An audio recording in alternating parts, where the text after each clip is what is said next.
জয় Bangla sorry আপনারা চালিয়েছেন, সে আমি দেশের আমি উদ্দেশ্য করে বলতে চাই 1975 সালে যেদিন বঙ্গবন্ধু শেখ মুজিবুর রহমানকে এই বাংলার মাটিতে সপরিবার হত্যা করা হয়েছিল, সেদিনও প্রতিবাদ করার লোক ছিল না বন্ধুরা আমার। আরো একটি কথা জেনে নিন, 5ই আগস্টে আপনাদের নেত্রী আপনাদের থুয়ে যেদিন পালিয়ে গেলেন, সেদিনও আপনাদের কথা না ভেবে সে একাই চলে গিয়েছিলেন বন্ধুরা আমার। এই কথাও কি আপনারা ভুলে গেছেন বন্ধুরা আমার? আপনি আরো সুন্দর করে বলতে চাই, আপনারা 21 বছর পরে ক্ষমতার মুখ দেখেছিলেন 1996-তে, আবার 1996 নয়, এই 21 তখন 42 বছর এই বাংলার মাটিতে আপনারা আসতে পারবেন না।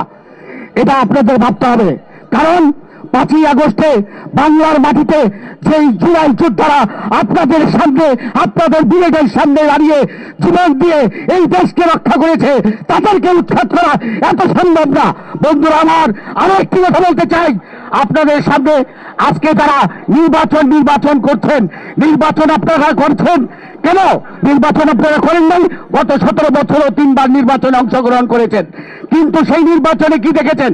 আপনারা নির্বাচন করে আপনারা নির্বাচনে গিয়ে পকেট ভারী করেছেন, পকেট পুঁজি করেছেন, কর্মীদের জনযুদ্ধের সামনে ফেলে দিয়ে আপনারা আপনাদের মতো মুভ করেছেন।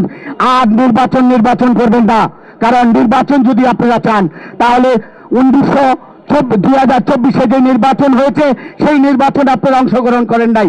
কিন্তু কেন করেন নাই? আপনারা জানেন যে আপনাদের কোনো অস্তিত্ব নাই, আগামী তো আপনাদের অস্তিত্ব থাকবে না, কারণ আপনারা যেই পদ্ধতিতে নির্বাচন চান সেটা যদি চান তাহলে 2029-এ দেখা করবেন বন্ধুরা আমার। এই বলে আমি আমার বক্তব্য শেষ করছি। তাসমিন জারা ও আক্তারের আবায়ের উপরে নগ্ন হামলা হয়েছে তার তীব্র নিন্দা জানিয়ে কেরানীগঞ্জবাসীর পক্ষ থেকে নিন্দা ও ক্ষোভ প্রকাশ করে আল্লাহ হাফেজ, জয় বাংলা সরি আল্লাহ হাফেজ, ইনকিলাব জিন্দাবাদ, ইনকিলাব জিন্দাবাদ। সংগ্রামী সাথী বন্ধুগণ, এই পর্যায়ে আপনাদের মাঝে বক্তব্য রাখবেন জাতীয় নাগরিক পার্টির কেন্দ্রীয় কমিটির সদস্য জনাব ফাহিম রহমান খান পাঠান। জনাব ফাহিম।